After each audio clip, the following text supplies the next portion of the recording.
Dingge Mas Uli nyapa wonge kalah weton. Yo. Yuk. Yo. Rangga topeng wisan rangga topeng.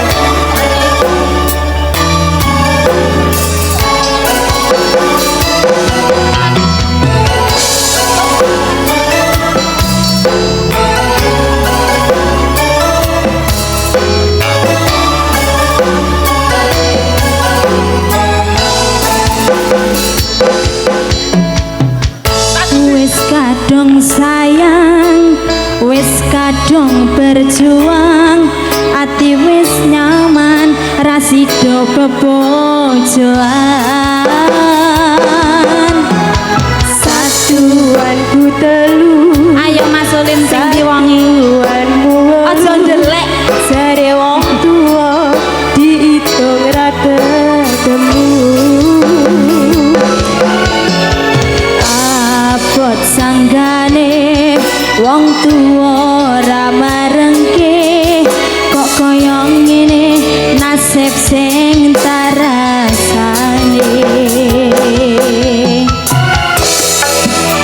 Ayo ngopo awak dhewe mbiyen kepethuk, yen lahire ati iki sing iremo.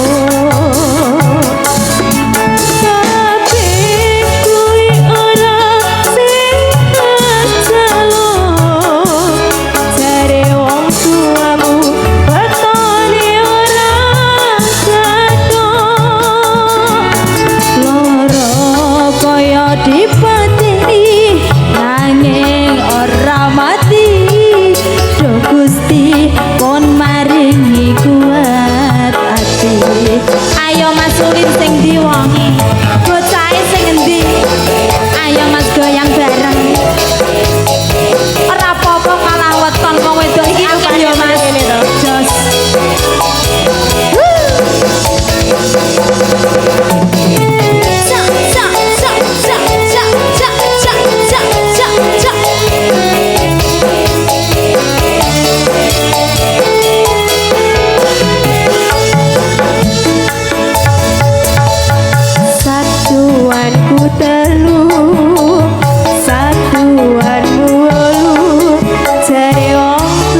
mati do Gusti pon maringi kuat ati ora kaya dipateni nanging ora mati do Gusti pon maringi kuat ati satu permintaan sudah dikasih ya Mas.